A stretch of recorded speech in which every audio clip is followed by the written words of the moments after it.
Hey everybody, welcome back once again to People Talking from a Social Distance. Today I have another great guest with me. The Italian vibes are strong today. The only person I've ever met in this building who you can see his smile through a mask, we've got Michael Dilacova with us. Hey guys, it's great to be here. Thank you for having me. I do want to let you know, so when you first were in the building, I would hear kids talk about like, oh, I went and talked with Mr. D, and I was like looking around like, no, they didn't. Like, who are these people? Right? And then my first instinct was to go full on Highlander, right? Like there can only be one. That's really funny because when I came in, like, and I'm saying this, hey, I'm Mr. D things, and people are like, oh, there's already a Mr. D here. I'm like, I've been in the district for years, so I don't know what to say. But I don't know. Maybe there could be two Highlanders. Yeah, that totally goes. Earlier in the semester, you were like, hey, and I don't know if you still feel this way, but you're like, hey, maybe I could help you out with sci-fi. And I was like, okay. And then I thought about it for a second, and I was like, D&D. I was like, oh my God. That's exactly. Oh my God, like this. Oh geez, it's meant to be. So Friday's D&D. I'd love that. That's alley. And I have to say, I've heard very high regards and praise from the sci-fi kids. Like, because I was like, there can't be another Mr. D. Like, no, he's cool. He's cool. I do have quite a little following there. There's some great kids. So I mean, same interest. So it's cool to see, kids that age that are interested in things that I was interested at that age and similar things. So it's pretty cool. I would agree. So the first place I always like to go with these interviews is just sort of talking about, every time I have one of these interviews, it's interesting. I think in education, our profession is very tied into who we are as people. But I think oftentimes, it's easy to be like, oh, I'm a teacher, right? I'm in education. So if there was another label or term that you would apply to yourself outside of your profession, what would that be? When you sent me these questions a few days ago, I at first I'm thinking, okay, brother or son or things like that. And then I actually kind of sat down and thought about it. And I fell on to human being. And the reason why is, it's not been an easy year for everyone. And, it's been difficult, emotionally, physically, mentally for everyone. And I think it's kind of put in perspective the fact that we're not alone, and while we don't struggle with the same things daily, we are struggling. And I think that it has kind of, for me, at least invigorated a sense of community. So for me, saying hello to people, greeting them, and simple things, not having these in-depth things or that. But I guess for me, that is something that I like to label myself as. I'm a human being, and I care, I have compassion, I have empathy, and yes, at times I'm going to be difficult to deal with. But it just kind of opens the eyes of we're all human beings, and while we may be unique, we share a basic life. I mean, we all, we're sentient beings, we all have free will, we have thoughts. And so that's where I kind of landed. That is a great answer. That is an awesome answer. As a person who loves Kurt Vonnegut and like the humanist philosophy, that's great, right? Yeah, we all have to treat each other like humans, and if we did, we'd probably be in a better place as a society. I would hope so. So I guess that leads me into the second question then too. Like, and I don't know that it's necessarily the you're going in the same direction, but like I found that education has allowed me to sort of foster a lot of my passions. It's really given me avenues to really dive deeper into things that I'm really passionate about. So do you have an example of some way that you're working within education has helped to shape or foster or enlighten your passions? Yeah, I mean, to be honest, when I first started in the district, it was just a job, just something to get me through, here and there. And,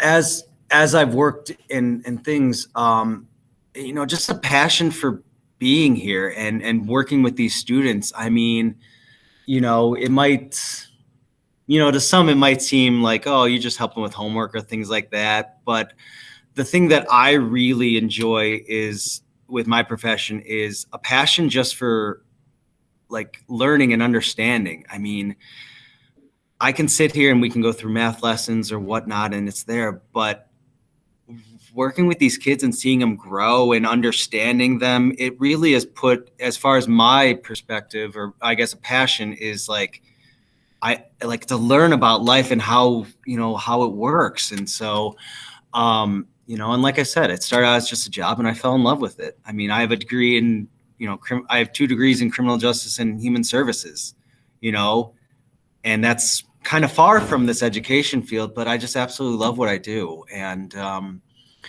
I get a very, I guess that's the thing, a passion of my sense of entitlement, or not entitlement, of, acceptance and fulfillment. I get a lot of fulfillment out of it, and it has opened my eyes. And I thank Tony Stahl, if anyone knows. He gave me an opportunity years ago, and I remember he kind of told me, you need to mature into the man you're going to become, and it's taught me to be the man I've become. So I guess that's just passion for life, zest for life. And just keep on raising the bar with each of these answers. That's yeah, totally, 100%. I got to be honest with you. I'm kind of a seasoned veteran on some of this stuff, but I remember when I first started at Providence Catholic before I was here, and everyone who doesn't know that yet, yes, you can laugh at the fact that I worked at a Catholic high school for 3 years. But I had a colleague who was one of the older teachers there, and she had a very early part of my career was like, you will stay younger and happier in teaching than in any other profession, right? Like there's that thing about like being around the younger generation and sort of seeing their zest for life, and that's sort of creeping into your own being, right? No, creep in, come on in. Yeah, 100%. Awesome. So the next place I like to go is talking about recommendations, and I always say this in these interviews because I think, especially when we can't necessarily be together in larger groups, being able to see what people recommend in terms of like, these are things to read or watch or listen, in my mind gives you a great insight into who they are as a human being and how they view the world. So if you were to recommend a book, a movie, a show, or even an album, what would it be, and why would you want to recommend that to everyone? This was a tough one because, as you know, I am a huge reader. I mean, I'm reading books upon books. I know you are too. So that's, so I mean, I'm always reading. I love a lot of fantasy and stuff. But when I was thinking about this one, I did go back with my, worldly view. That's that word stuck out to me. So I picked a book. It's called The Carpet Makers. And it's by a German sci-fi writer. His name is Andres Eschbach. And if you want to borrow it, you can definitely borrow it. I have a copy. But it's an interesting book, and I'm not going to ruin anything, but it bases around a society and a collection of planets and like things like that, but under this emperor. And so all these families create what's a carpet, and they spend their whole lifetime creating this carpet. And then at the end of the father's life, he'll cut it out, he'll sell it to a merchant, and then the money he gets, it goes on to his son. And then he spends his life building his loom with his things. But it's interesting though, because I mean, like you think about it, you're like, okay, well, this is literally their entire livelihood. And they're making this for this emperor that no one has seen. It's very, there's a lot of unknowns, there's a lot of like, well, what's this and what's that? And so it's interesting because these families, these people are following kind of like almost blindly, in my mind, this societal norm of you build this and go on. And so for me, it was just very eye-opening because it's like, it's like, oh, like there's different aspects, and like, my perspective is just one perspective. So I might see it as like, oh yeah, I'm just going to build a carpet and here it is. And it's just my life. And so that one, I will always recommend that book. It's a great book. Not a tough read, not a really long read, but it's a very good one. So again, and if anyone else wants any recommendations, I'm always willing to share. I have a full library, so I'm always willing. But that was the one I would lock in. That makes me think of two things, and I'm really interested in that. So first off, when you were saying it, it made me think of a different German author. social critic, Herbert Marcuse, Marcuse. And his whole thing of one-dimensional man is a whole book about that idea of like, if all we do is continue to do what society tells us to do, then we're never going to get past falling into this like funnel, this trap that it's always the same thing.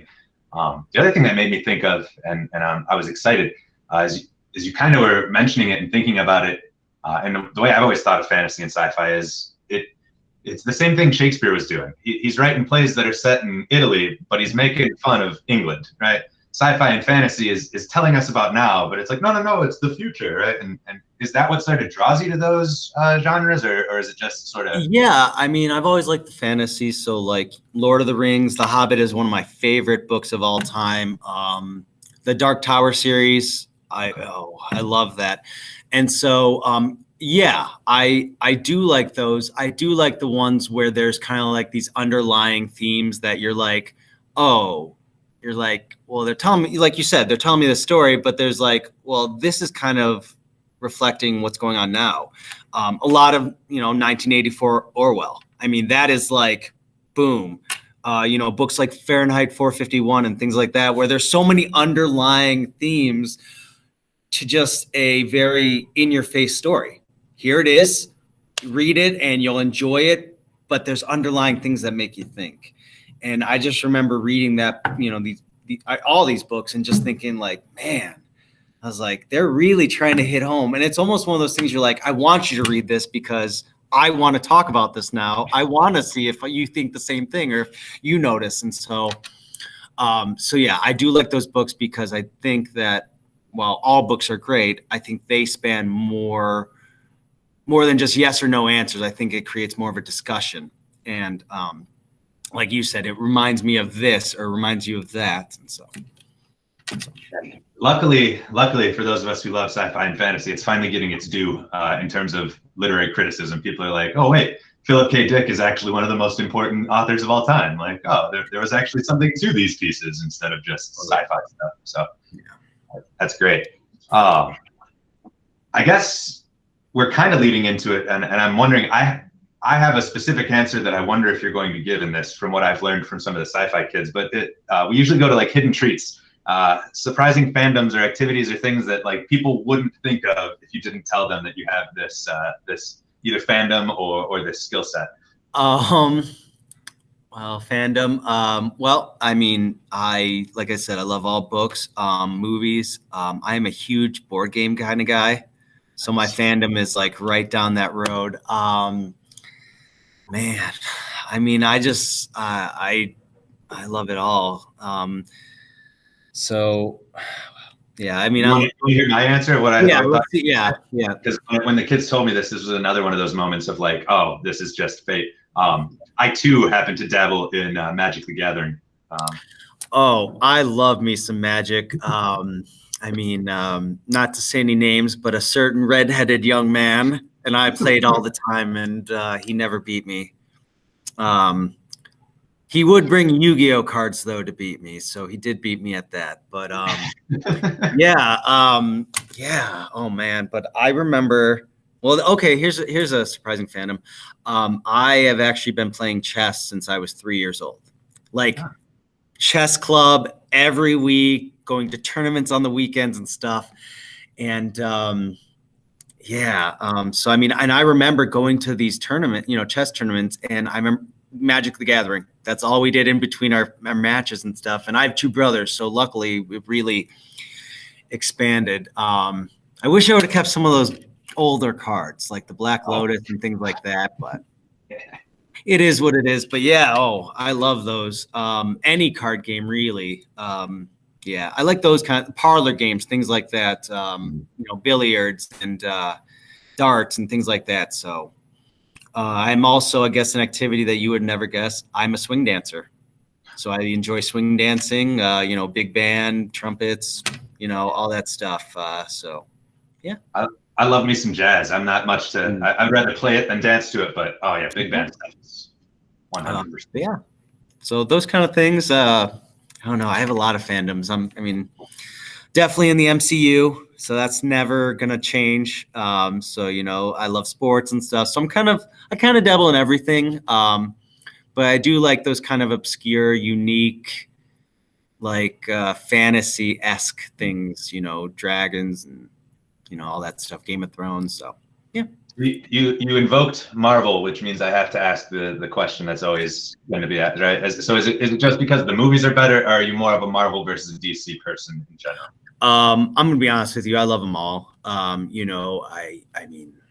I've always liked the idea of superheroes and things because, especially someone like Spider-Man, because he has all this responsibility to be the superhero and stuff, but real life is still part of this. And so I always kind of like it because, yeah, these people have, superpowers or whatnot, but they're real people in the same sense that they have, lives outside of there. And so I've always enjoyed them. I will say I enjoy more MCU than DC just because there is more MCU movies that come out and there's been more emphasis on those. But I mean, Batman and Superman, you can't be hating. Wonder Woman, Justice League, you can't be hating on them. So I'm not a this or that. I guess my thing would be I'm more of a Stan Lee fan. Okay, that's good. Yeah. That's fair enough. What about you? Are you one or the other?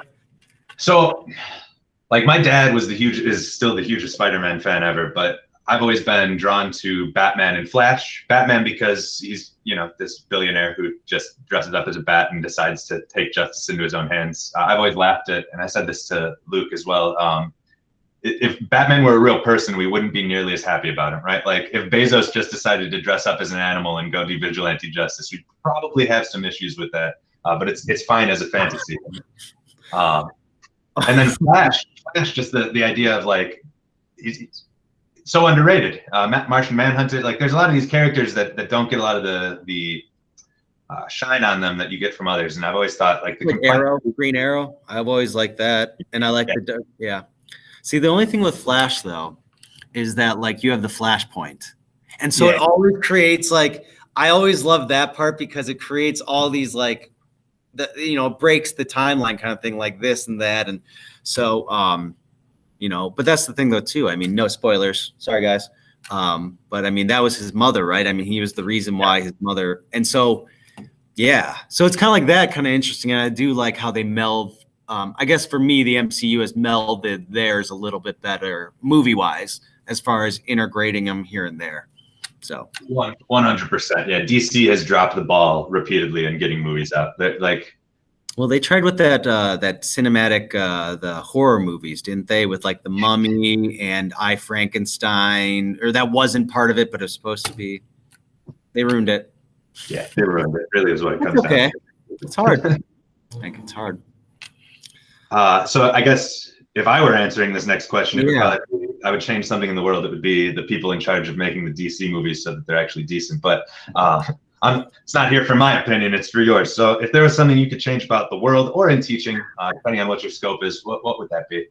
I would just say more understanding. Like I was hitting earlier, we're all going through tough times, and just taking a moment to understand, maybe where someone's coming from, maybe it's not the right way, maybe they don't handle it the right way, but that doesn't mean you have to respond in kind. So I just think some more understanding. Hello. So things like that. I guess. Yeah. Do you need it? Sorry, excuse me, Mr. Guevara. It's all good. Ooh, there's secret things in here. Oh. Is there one on the other side? I'll check. Sorry, Mr. Daddario. All right. Oh, are you taking the whole thing off? No. Okay. I just need. Sorry, sir. No, it's all good. Yeah, it's just say more understanding in the world. I just think that, we all struggle, and, I don't know, just, some compassion, some love, I'm